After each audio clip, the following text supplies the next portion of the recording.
Welcome to Old Casebook. In today's case, we explore the disturbing story of Christopher Halliwell, a man who appeared ordinary but was hiding a dark and dangerous secret. This is the chilling case that shocked the United Kingdom. I just want to say how very worried we are about Shauna. She has been missing for over 2 days now, and it's completely unlike her not to come home or get in touch with any of us for this long. All of us are desperately wondering where Shauna is, and more than anything, we just want her to come home safe. Shauna Emma O'Callaghan was born on the 3rd of June 1988 in Swindon, Wiltshire. She was known as a bubbly, friendly, and happy young woman who adored her family and cared deeply for her siblings. After leaving school at the age of 16, Shauna briefly attended her local college, but she soon realized it wasn't the path she wanted to follow. Instead, she found work as an office administrator, a job she truly enjoyed. On the evening of the 18th of March, 2011, Shauna went into town for a night out with a few of her girlfriends. It was the start of the weekend and the end of the work week, and she was looking forward to relaxing, having some drinks, and dancing with her friends. After grabbing some food and visiting a few local pubs, the group eventually made their way to the Suju nightclub in Wiltshire. The club was only about half a mile away from the flat Shauna shared with her partner of a few years, Kevin. Early the next morning, Shauna's mother, Elaine,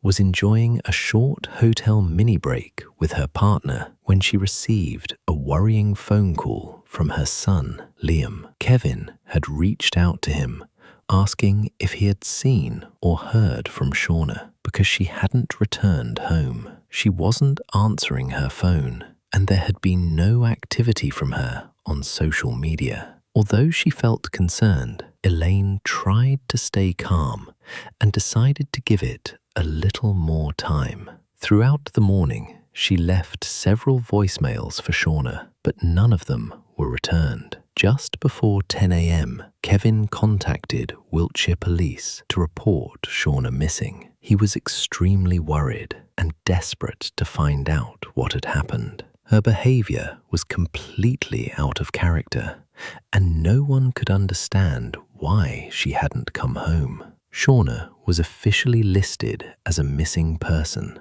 and an investigation was launched with Detective Superintendent Stephen Fulcher and his team leading the case. The investigation began with the people closest to Shauna, her family and Kevin. Kevin told the police that he had returned home from drinks with friends at around midnight. He had called Shauna to check on her, but she didn't answer. At the time, he didn't think much of it and sent her a text message, followed by another one later in the night. Phone records later confirmed his account, and they also revealed that Shauna's phone had stopped ringing altogether. Some of the friends who had been with Shauna at the Suju nightclub were able to provide more details about the night. They told investigators that they had lost track of Shauna at around 2:30 a.m. After looking around for her for a while and being unable to find her, they eventually left the club,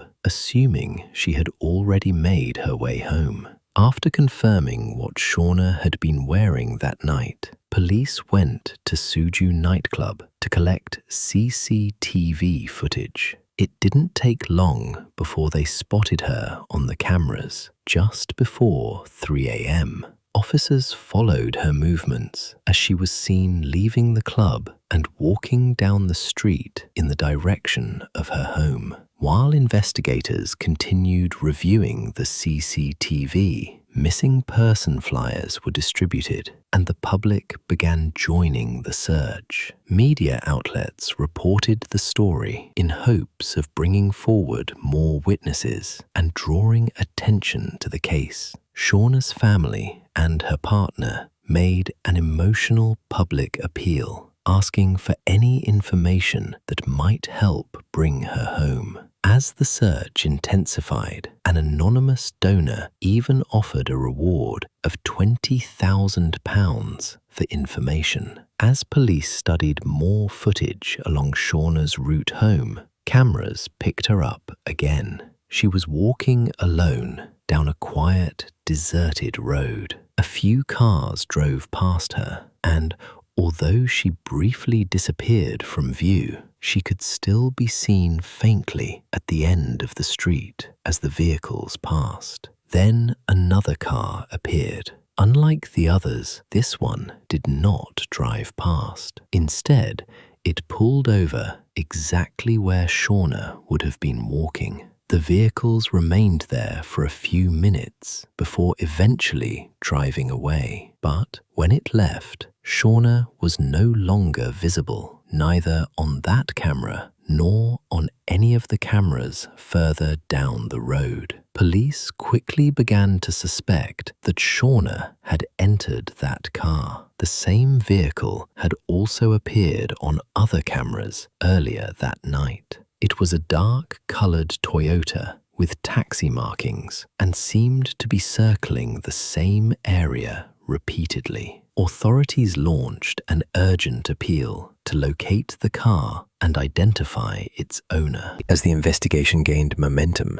the reward for information increased to £40,000, with the community continuing to do everything possible to help. Fortunately, a police vehicle that had been driving through the same area that night had automatically scanned the number plate of the suspicious car. The scan revealed that it was a dark green Toyota Avensis registered to a taxi driver named Christopher Halliwell. Although Halliwell had no previous criminal record, investigators were troubled that he had not come forward to speak with police. At the same time, detectives examined Shauna's phone records and tried to trace her LG Optimus phone. The last signal from the device placed it near Oak Forest, almost 15 miles from where she had last been seen, and only about 30 minutes after she had left the club. There was no way Shauna could have walked that distance in such a short time, and there was no clear reason for her to be in that area in the middle of the night. As the investigation moved forward quickly, police also examined GPS records from Halliwell's taxi company. The system tracked where the taxis traveled and at what times, and the data proved crucial. Records showed that Halliwell had switched off his GPS after finishing work, yet CCTV cameras still captured him driving around town afterward. Just 2 days later, GPS data revealed